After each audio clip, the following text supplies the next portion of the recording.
시간에 이어서 도시군 관리 결정이 되면 어떤 효과가 있을까? 첫 문제 한 문제 끝난다 그랬죠. 근데 지금 여기서는 여러분들이 외워야 될 건 지금 하나만 외우면 돼. 핵심은 뭐죠? 도시군 관리 결정고시 되면 그거 언제부터 효과가 발생할까? 효력 발생 시기라는 게 있습니다. 이게 무슨 말이냐면, 자, 아까 여기에 무슨 지역이 있었죠? 일반 상업지역이란 용도지역을 지정하는 무슨 계획이? 도시군 관리계획이 결정 고시됐습니다. 실제로 여기가 일반 상업지역이죠. 그럼 일반 상업지역이란 용도지역을 지정하는 건 무슨 계획으로 수립했다? 도시군 관리계획을 수립해서 여기가 일반 상업지역이야 라고 결정 고시했다는 겁니다. 그럼 문제는 일반 상업지역으로 결정 고시되는 순간부터 여기는 일반 상업지역에 맞는 건축물을 지어야 될까? 아니라는 얘기입니다. 그걸 결정 고시한다라고 그런 건물 지어야 되는 효력 발생하고는 관계가 없습니다. 언제부터라는 얘기야? 바로 지형도면을 고시한 날, 이날부터 여기는 일반 상업지역이란 용도지역에 효력이 발생한다, 이런 뜻입니다. 그러면 지형도면을 고시한 그날부터 여기는 다른 거 지으면 안 돼. 일반 상업지에서 건축할 수 있는 건축만 지어야 된다, 이런 뜻입니다. 그럼 지형도면이라는 게 무엇일까? 또 이런 말이 처음 들어보잖아. 생전 처음 들어보죠. 지형도면 요겁니다. 그러니까 말로 백날 설명해봤자 지형도면 뭔지 몰라. 그냥 이렇게 지도로 보는 거야. 이렇게 사진으로 봐야 돼요. 자, 여기 봤더니 뭐가 나오죠? 여러분들 이게 뭡니까? 요거 요 선들, 이걸 등고선이랍니다. 등고선이라는 게 무슨 뜻이죠? 같은 높이의 선, 등고, 높을 고자야, 같을 등자. 같은 높이의 선, 이걸 등고선이랍니다. 즉, 이 산은요, 보통 우리 담이나 네이버 같은 데 보면 거기 지도 있죠. 거기 가면 산에 이렇게 등고선이 그려져요. 이렇게. 이게 한 간격이 높이 10m 차이입니다. 원래. 그러다 보니까 요 분사지도는 2m마다 그려져. 근데 일반 우리 지도는 10m마다 선 하나씩 연결돼요. 그럼 요 선하고 그 다음 선하고 이거는 높이가 얼마 차이 난다? 10m 차이입니다. 그래서 선 5개면 그게 50m야. 선 10개면 그게 100m 차이고. 그러니까 여기서부터 저까지 높이가 100m 되는 게 선으로 다 이렇게 해서 표시한 겁니다. 그럼 여기도 보면 이렇게 널찍하게 선이 간격이 넓은 거 있죠. 넓은 데는 만만하다는 뜻입니다. 즉 여기서부터 여기까지 가야 높이 10m 올라가니까 한참 가야 10m니까 완만하게 10m 올라간 거죠. 근데 가파르게 됐는 데죠. 선과 선이 좁은데 여기는 조금만 가도 10m니까 쉽게 말하면 여기서 저까지 가는데 10m면 이렇게 가파르게 올라가야 10m죠.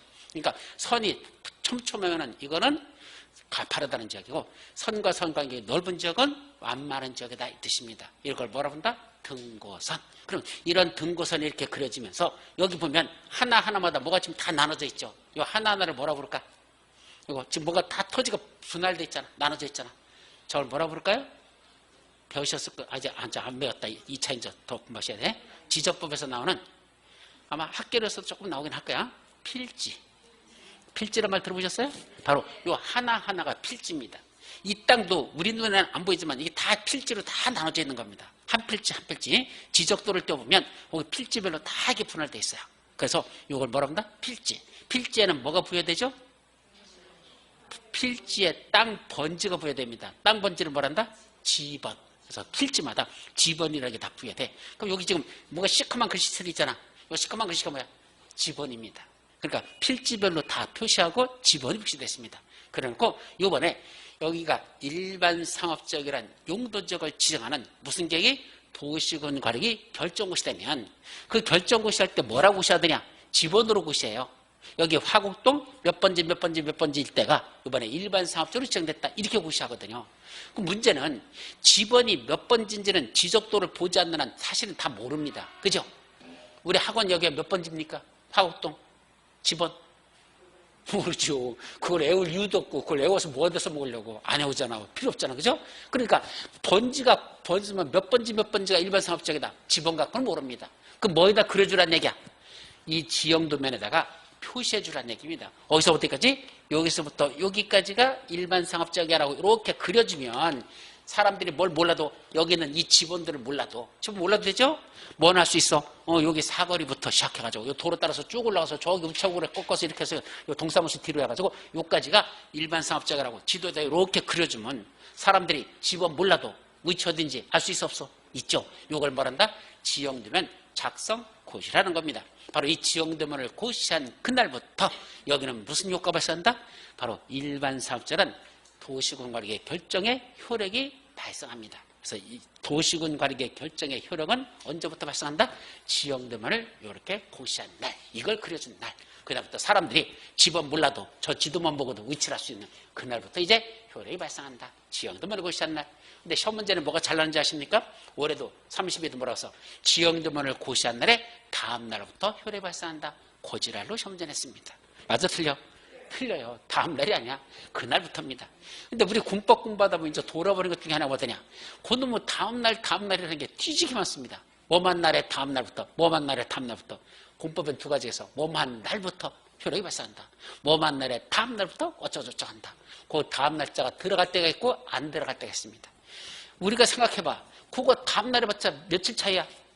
하루 차이인데 그 하루가 뭐 그렇게 대단하다고, 그죠? 근데 시험 문제에서는 그걸 대단한 거로 봅니다. 그래서 다음 날이 들어가네 안 들어가네 그 미주알 꼬주알 따져가지고 시험 문제를 내는 게 그게 시험 문제예요. 어쩔 수 없이. 그러니까 여러분들은 구분해서 해야 돼. 여기는 무슨 자가 들어가지 않는다? 다음 날짜 없습니다. 지역도면을 고시한 날. 그럼부터 여기는 도시군 관리 결정 고시한 건 효력이 발생한다. 여기는 일반 상업자라는 건 그때부터 효력이 발생한다. 그렇게 하나만 일단 정리하도록 합니다. 아셨습니까? 자, 이제 넘어가 봐. 이제 뭐가 나오죠?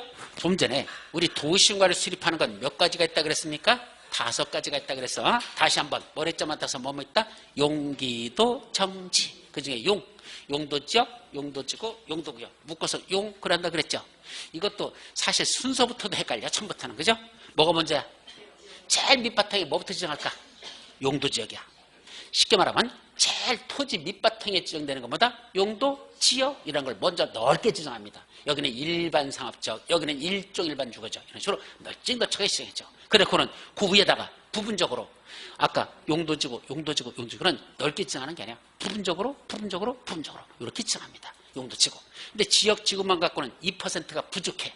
하나 더 만들자. 뭐 만들었어? 용도구역. 그래서 용도지역, 용도지구 위에다 용도구역 이런 걸 한 번 더 지정해. 그럼 제일 밑바탕에 뭐가 지정된다? 용도지역. 그 위에다 뭐 지정한다? 용도지구. 다시 지역지구 위에다 뭐 지정한다? 용도구역. 그래서 지역지구구역 이렇게 하세요. 이게 처음에는 이것도 뒤지게 헷갈려. 그러니까 어떻게 한다? 지역지구구역, 지역지구구역, 지역지구구역 이렇게 지정한다. 맨 밑에 지역, 그 다음에 지구, 그 위에 구역, 지역지구구역. 오셨습니까? 그렇게 일단 정리하도록 하죠. 그럼 이제 여기서 핵심 이게 제일 중요한 거죠. 바로 용도지역입니다. 제일 밑에 지역 용도지역. 그럼 용도지역에는 몇 가지가 있을까? 이게 이번 주 여러분들에게 내는 숙제입니다. 여러분들이 내야 되는 숙제야. 이거 외우셔야 돼. 우리 자료에 있죠? 용도지역 종류. 이걸 암기해야 된다. 얘기입니다. 이걸 외워야 된다죠. 자, 크게 봐봐. 용도지역은 뭐뭐 있답니까? 도시지역, 관리지역, 독립지역, 자연환경 보전지역. 몇 가지가 있다? 4가지. 용도지역을 크게 나누는 거야. 크게 나누면 도시지역, 관리지역, 농림지역, 자연환경 보전지역. 머리점을 따서 도, 관, 농, 자 4가지가 있다. 그 중에 다시 요 놈의 도시지역은 뭐로 나눠진다? 또 4수로 갈라져. 도시지역만. 주, 상, 공, 녹. 주거지역, 상업지역, 공업지역, 녹지지역. 여러분들이 여기 살고 있는 여기가 무슨 지역이야? 도시지역입니다.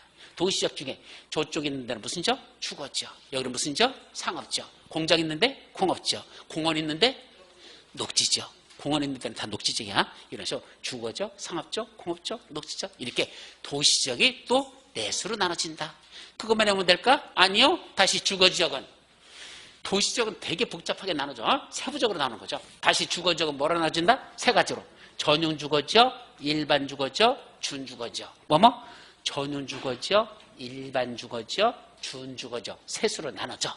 그리고 그 중에 다시 또 전용 주거지역은 몇 종? 제1종 전용 주거지역, 제2종 전용 주거지역. 그래서 전용 주거지역도 다시 2가지로 나눠집니다. 일반 주거지역은 2가지도 아니고 3가지야. 제1종 일반 주거지역, 제2종 일반 주거지역, 제3종 일반 주거지역. 이런 식으로 또 세분화됩니다. 그래서 도시지역 중에 주거지역만 총 몇 가지인지 아십니까? 6가지야. 1종 전용, 2종 전용, 1종 일반, 2종 일반, 3종 일반, 준주거지역. 몇 가지?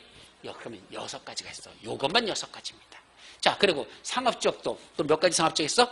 4가지 상업지역 있어요. 상업지역도 어떻게 나눠진다? 중심상업지역, 일반 상업지역, 유통상업지역, 근린상업지역. 여기는 어디에 속할까? 일반 상업지역이 여기입니다. 여기는 저기 우리 도심 명동 있는 데 있죠? 근데 중심상업적 이렇게 된 데서 그러니까 어쨌든 중일유군 중일유군 이렇게 외워야 돼. 중심상업적, 일반상업적, 유통상업적, 클린상업적 외울 수밖에 없어요. 왜? 나중에 진도 나오면서 여기는 용도적은 수없이 반복돼. 수없이 나와. 그러니까 안 외우면 수업 나갈 때 진도 자체를 나갈 수가 없어. 그래서 외울 건 꼭 외워야 된다 그랬죠? 그래서 용도적으로 외워야 됩니다. 자, 공업적은 또 몇 가지가 있다? 세 가지. 전용공업적, 일반공업적, 준공업적. 공업적은 전용공업적, 일반공업적, 준공업적, 전일준 세 가지가 있습니다. 녹지적은 보전녹지적, 생산녹지적, 자연녹지적. 그래서 보전녹지, 생산녹지, 자연녹지 이렇게 떨어지죠. 자, 그 다음에 관리적은 보존관리, 생산관리, 계획관리적. 아까 녹지적은 보생자, 관리적은 보생계, 보생자, 보생계라고 되어 있습니다. 그래서 관리적은 보존관리적, 생산관리적, 계획관리적. 나중에 여러분들이 토지를 다룰 때 관리적 중에 가장 중요한 관리적이 뭔지 아십니까? 계획관리적. 투자 가치가 가장 높은 데가 계획관리적입니다. 그래서 저 시골 지역에 있는 땅을 살 때는 일단 계획관리적이다 하면은 투자 가치는 있는 겁니다. 대신 그만큼 비쌉니다. 다른 것보다도. 왜? 투자 가치가 높다는 건 그만큼 값이 오를 수밖에 없죠. 근데 이런 데가 나중에 여러분들이 관심을 가져야 될 개발에 가장 잘 되는 지역입니다. 자, 농림적, 자연적 이렇게 되죠. 그럼 총 몇 가지야? 자, 도시적 중에 주거적은 6가지, 상업적은 4가지, 공업적은 3가지, 녹지적도 3가지죠. 6, 4, 3, 3. 6가지가 총 몇 가지? 16가지. 맞죠? 6, 4, 3, 3. 도시적은 16가지 용도적으로 세분화됩니다. 관리적은 몇 가지라고 그랬죠? 관리적 3가지. 농림적 더 이상 세분화되지 않아요. 자연환경 보전적 더 이상 세분화되지 않아요. 그럼 하나하나. 그럼 16, 3, 1, 1 합쳐서 21가지 용도적으로 저렇게 세분화된다. 이게 핵심입니다. 여러분들이 이걸 외워야 그 다음 진도가 나갈 수 있어. 이걸 지금 순서대로 외워야 돼. 이 순서 그대로 외워야 되지. 이게 외워지지 못하면 나머지 또 저걸 전제를 해놓고 수업 나갈 게 있거든. 외워야 될 것들이 있거든. 이걸 못 외우니까 다음 걸 이어나갈 수가 없는 거야. 그래서 이건 반드시 여러분들이 다음 때까지 암기하시기 바랍니다. 아셨죠? 자, 두 번째.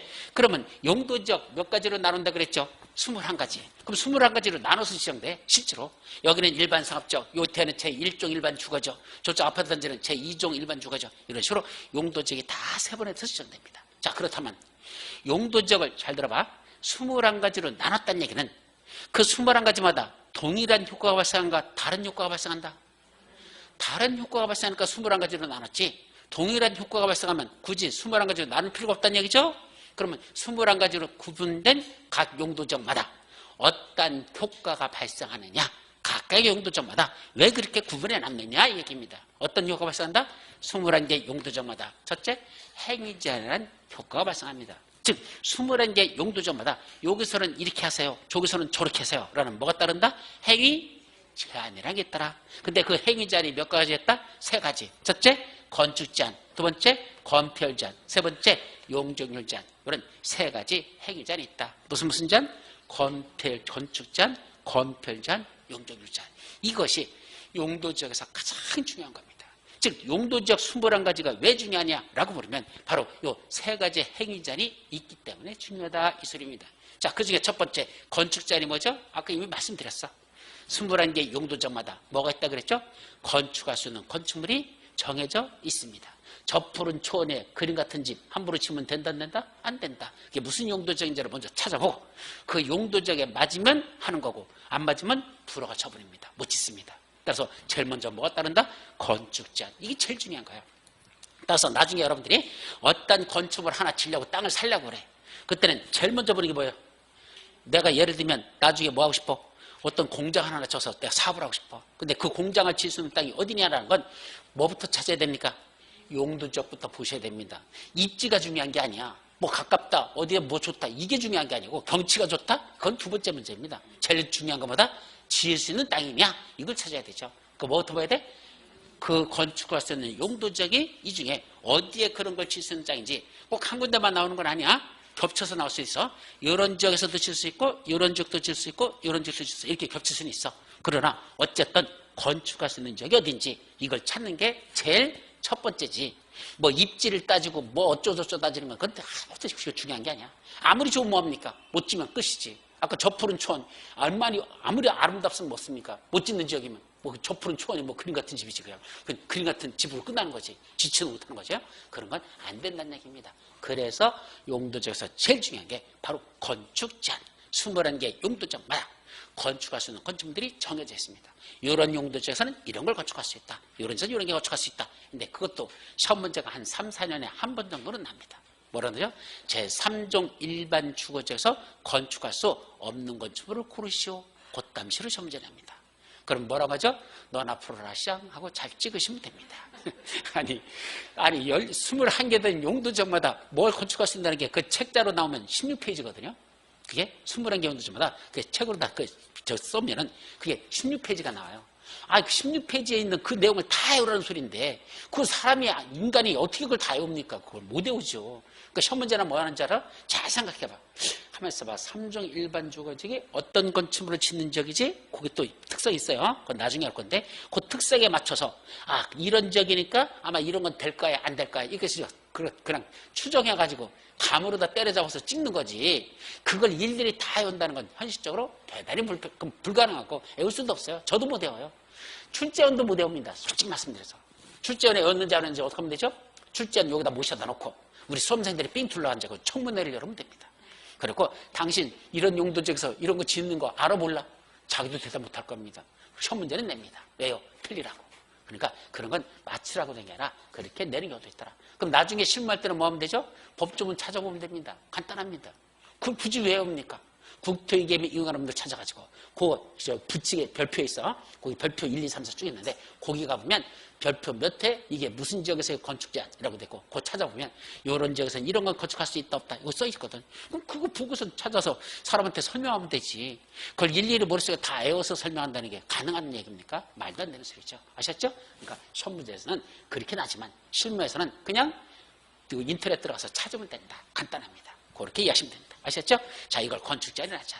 중요한 거죠. 두 번째. 자, 여기가 어디라고? 일반 상업지역이래. 그럼 뭐 지을 수 있죠? 상가 건물 지을 수 있습니다. 사무실 건물 지을 수 있습니다. 그래서 이런 거 지었습니다. 졌죠? 근데 문제는 내 멋대로 크게 줘도 된다? 안 된답니다. 그게 건폐율 제한, 용도율 제한입니다. 즉 건축할 수 있는 건축물을 골랐다 하더라도 이 용도지역에 맞는 건축물이야? 그렇다 하더라도 동시에 너무 크게 치지 말라라는 무슨 제한이 있다? 건폐율 제한, 용적률 제한이 있더라. 요 제한이 또 있습니다. 자, 혹시 들어봤나요? 건폐율이라는 용어, 용적률이라는 용어 들어보셨나요? 자, 요 건폐율, 용적률, 요거 지금 정확하게 오늘 이것까지만 숙지해도 여러분들 여기 오신 보람이 있는 겁니다. 건폐율이 뭐고 용적률이 뭔지 기억해야 돼. 실무할 때 여러분들 건축물 지으려면 또는 건축물 땅 같은 거 건축 같은 거 살 때 건축물 살 때 그거 반드시 먹을 수 있어. 건폐율 몇 퍼센트, 용적률 몇 퍼센트 이거 당연히 써 있거든. 그거 당연히 알아야 됩니다. 자, 먼저 건폐율이라는 개념이 뭘까? 건폐율이란 대지 면적에 대한 건축 면적의 비율을 말한다. 이렇게 읽어요. 건폐율이란 대지 면적분의 건축 면적 곱하기 100 이렇게 써놓고 말로는 대지 면적에 대한 건축 면적의 비율을 우리 건폐율을 한다. 그럼 대지 면적이라는 건 이거잖아. 대지의 수평표 면적, 대지 평탄한 바다 면적이 지는 이걸 대지 면적이라고 합니다. 거기다 뭘 짓죠? 건축물을 짓습니다. 그럼 건축물에 뭐가 있습니까? 바깥쪽 벽, 가장 바깥쪽 벽을 뭐라 본다? 외벽. 자, 안에 있는 벽을 뭐라 하죠? 저런 걸 내벽. 이건 무슨 벽이야? 외벽입니다. 가장 바깥쪽 벽이죠? 가장 바깥쪽 있는 벽을 무슨 벽이란다? 외벽. 외벽에 뭐가 있습니까? 벽 두께. 벽 두께 있죠? 그 중에 외벽의 벽 두께 저 바깥쪽에 있는 부분을 뭐라 한다? 외부선. 외부선. 안에 보이는, 우리 좀 눈에 보이는 저 있죠? 안쪽 선을 뭐라 본다? 내부선. 밖에니까 외부선, 안쪽이니까 내부선. 가운데를 중심선. 가운데를 뭐라 한다? 중심선. 그러면 이 외벽의 벽 두께 가운데인 중심선을 따라서 쭉 가서 이 건물 전체 외벽만 따라가서 외벽의 그 중심선만 따라서 쭉 가가지고 쭉 가서 이렇게 돌아서 요 평탄한 이 수평택 면적, 평탄한 면적을 뭐라 부른다? 수평 투역 면적. 요 면적을 뭐라 부른다? 건축 면적이랍니다. 그럼 요 건축물 볼까요? 지금 벽이 외벽이 네 군데가 보이죠? 이건 이 벽, 이쪽 벽, 저쪽 벽, 이쪽 벽 외벽이죠. 그 벽에 뭐가 있습니까? 두께가 있는 가운데를 뭐라 부른다? 중심선. 그 중심선을 연결해서 이렇게 선을 그 벽의 두께에 가운데를 연결해. 그럼 요 면적 나오는 거 있죠? 요 면적을 뭐라 부른다? 건축면적이라 하자 이 소리입니다. 그렇다면 건폐율이란 요 대지면적과 건축면적과의 비율을 건폐를 합니다. 자, 예를 들어서 대지면적이 얼마랍니까? 1000제곱미터. 이 대지면적이 현재 땅이 1000제곱미터야. 건물을 졌는데 이 건축면적을 얼마가 되게 지은 거죠 지금? 500제곱미터. 건축면적 500제곱미터로 졌답니다. 그럼 건폐율은 얼마일까? 대지면적 1000분의 건축면적 500 곱하기 100. 1000분의 500은 2분의 1이죠? 2분의 1 곱하기 100은 50%. 그래서 할 때는 이거 건폐율 50%로 진 건축물이라 이 소리입니다. 아, 대지면적 1000에다가 건축면적 500 반으로 졌죠. 그럼 건폐율 몇 프로다? 50%라 이렇게 말합니다. 자, 그러면 건폐율 80%지면 어떻게 짓는 거야? 80%면 대지면적이 1000일 때 건축면적이 얼마면 되죠? 800제곱미터. 그럼 800제곱미터 되려면 대지면적이 1000인데 이게 800이 되려면 대지 안에 어떻게 되는 거야? 더 넓어지는 거죠. 500제곱미터보다 훨씬 넓게 짓는 거죠? 그게 800제곱미터잖아. 건폐율 80%죠. 그럼 건폐율 20%지면 어떻게 돼? 이 상태에서 대지면적 1000일 때 건축면적 200제곱미터입니다. 그럼 200이면 500보다도 훨씬 더 줄어들었죠? 그럼 건물이 어떻게 되는 거야? 홀쭉하게 짓는 거죠. 결국 건폐율이란 뭘 결정한다? 건폐율이란 그 대지에다가 건축물을 짓는데 넓게 지을 것이냐, 그 대지 안에 홀쭉하게 지을 것이냐, 넓게 지을 것이냐, 좁게 지을 것이냐, 이걸 결정하는 걸 뭐라 부른다? 건폐율이라 한다.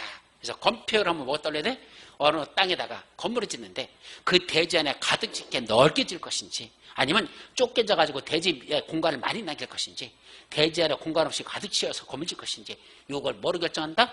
건폐율로 결정한다. 이렇게 정리하면 됩니다. 근데 이 건폐율이 아까 용도지역 몇 가지죠? 21가지. 그거마다 이런 용도지역은 건폐율 몇 퍼센트 이하로, 이런 지역은 몇 퍼센트 이하로, 몇 퍼센트, 이게 다 정해져 있어요. 법적으로. 그러니까 여러분들이 아무 땅이나 사가지고 내 맘대로 넓게 져도 된다?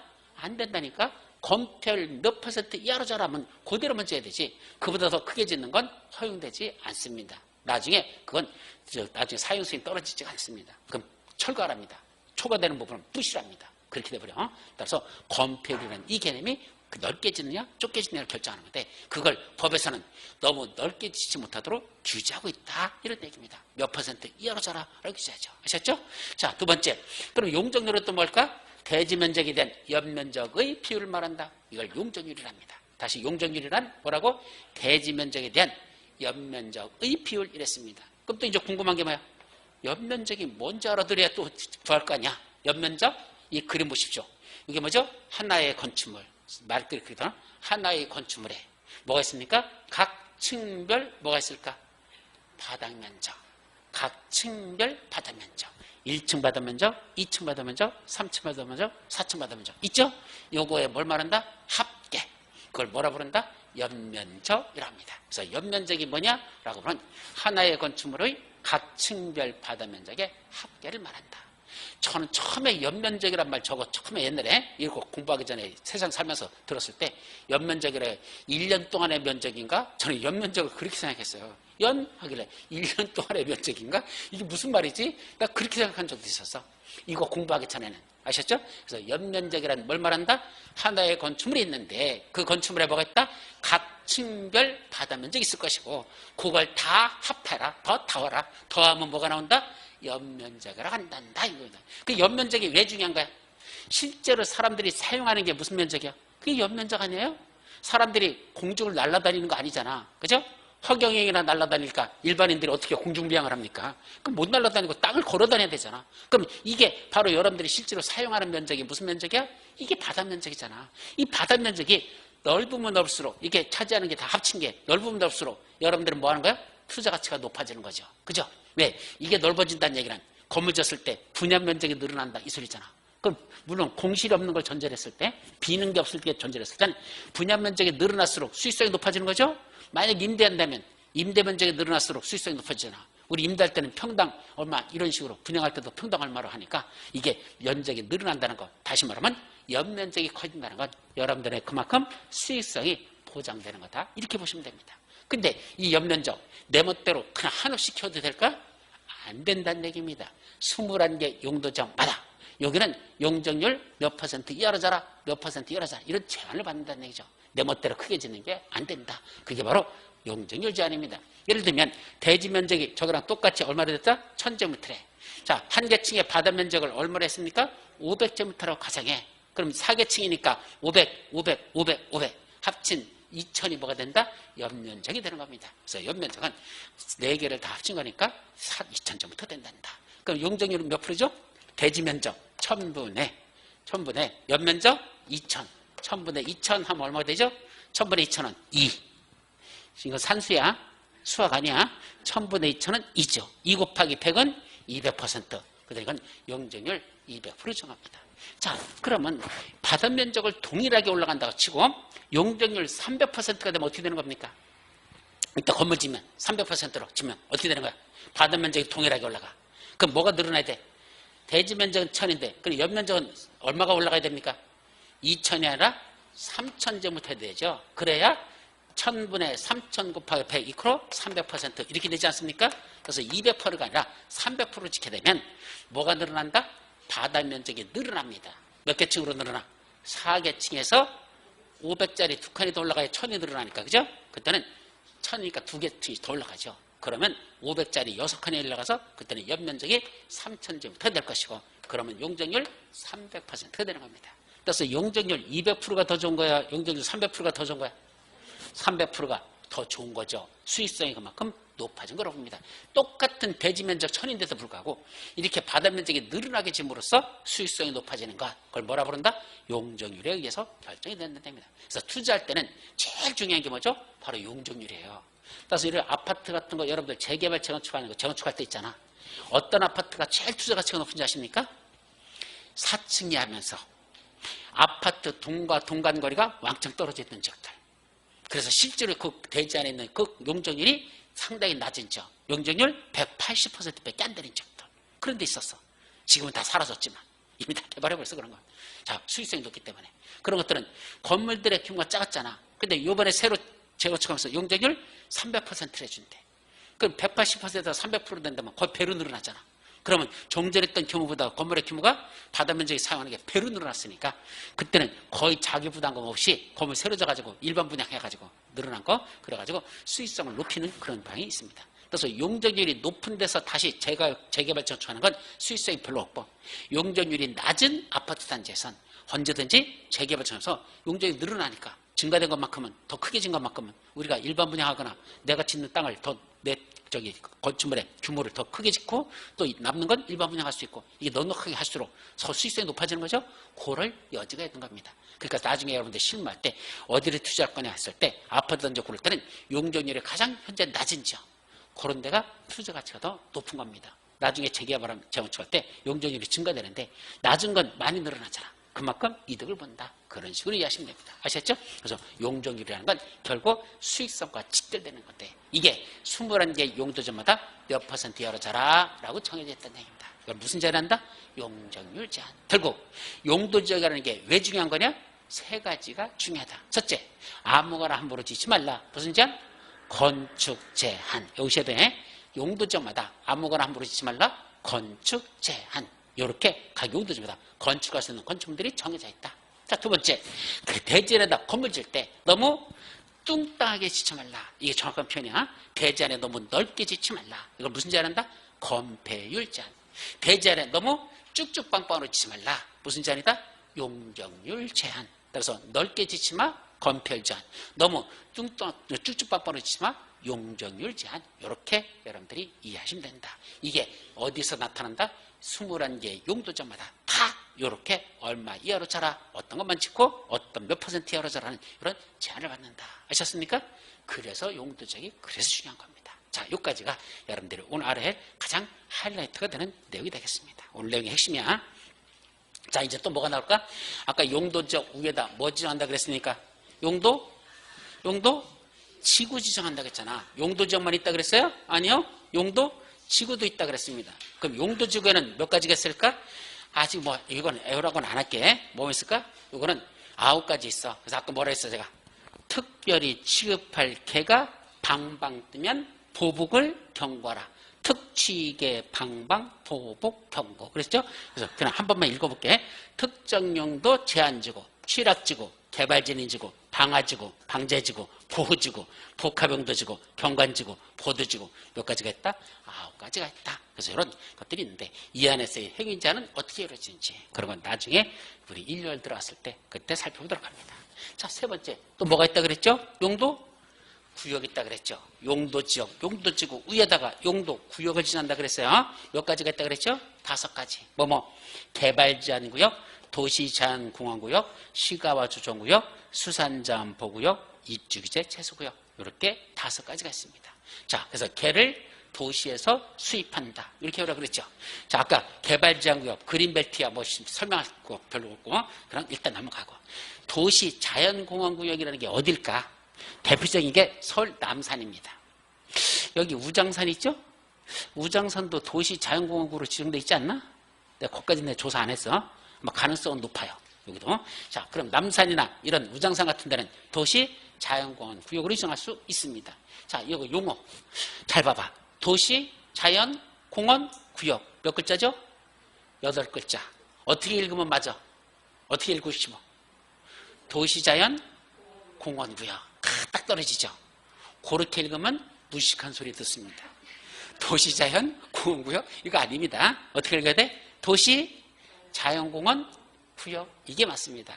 잘못 읽으면 아버지 가방에 들어가신다 이렇게 돼버려.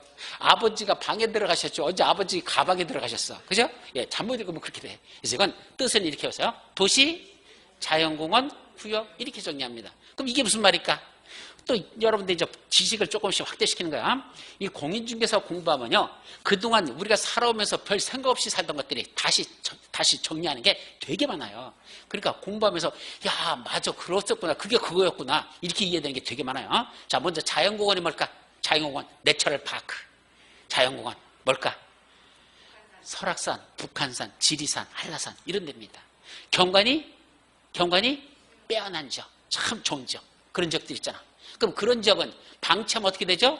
사람들이 놀러 갑니까? 안 갑니까? 아니 경관이 좋은 지역은 놀러 갑니까? 안 갑니까? 놀러 가잖아. 가서 방치해놓으면 어떻게 되죠? 예, 쓰레기장 되고 거기 화장실 돼버립니다. 그죠? 갔으니까 일단 응안을 해야 되잖아. 그죠? 그럼 전부 다 똥 싸놓고 거기다 그냥 묻어놓고 그죠? 거기다 음식물은 또 나중에 다 집으로 가져갑니까? 그냥 땅에다 파묻어 버립니까? 그냥 버리고 그래도 오면 나. 차라리 놓고 오면 돼. 그럼 아저씨들이 가서 수거라도 하지. 어떡하죠? 또 일말의 양심이 있어가지고 땅 파가지고 거기다 묻어버립니다. 뭐만 끓는다? 구더기만 끓습니다.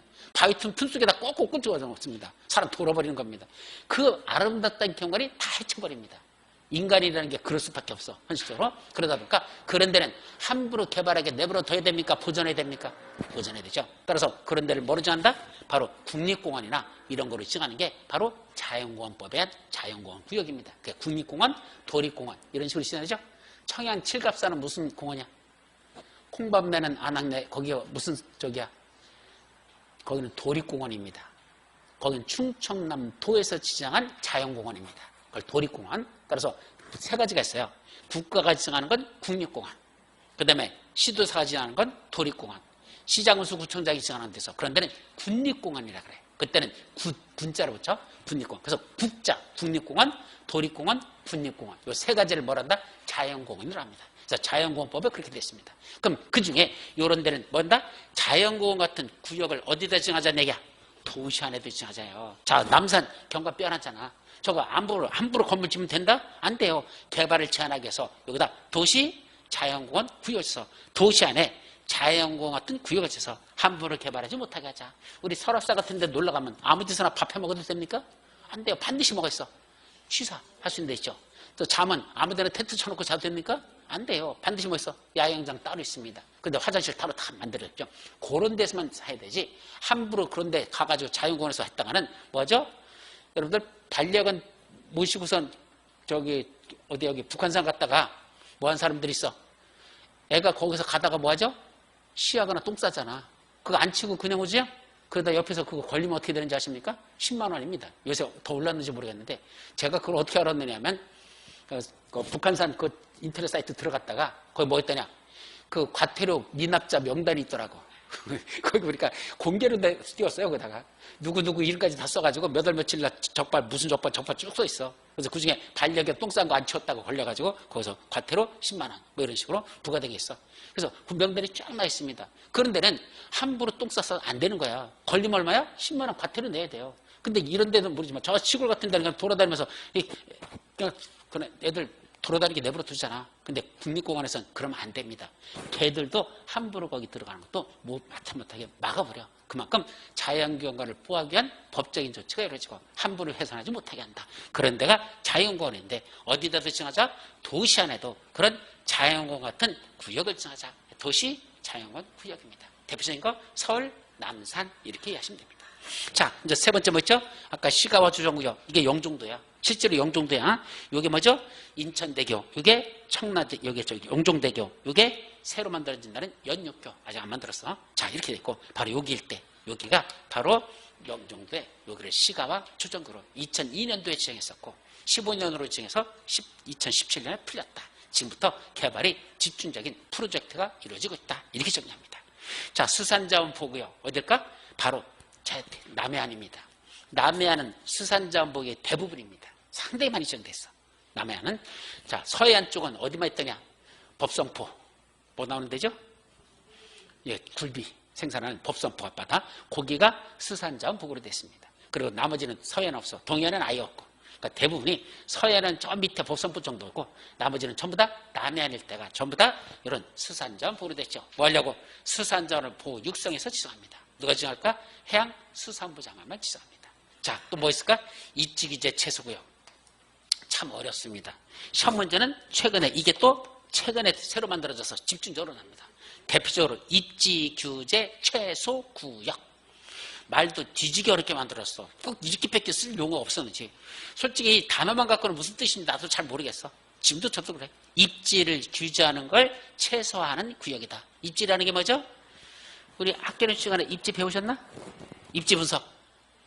여러분들이 제일 먼저 부동산 중개사무실을 차리려면 뭐부터 해야 돼? 입지 분석한다고 합니다. 입지 분석이 뭐죠?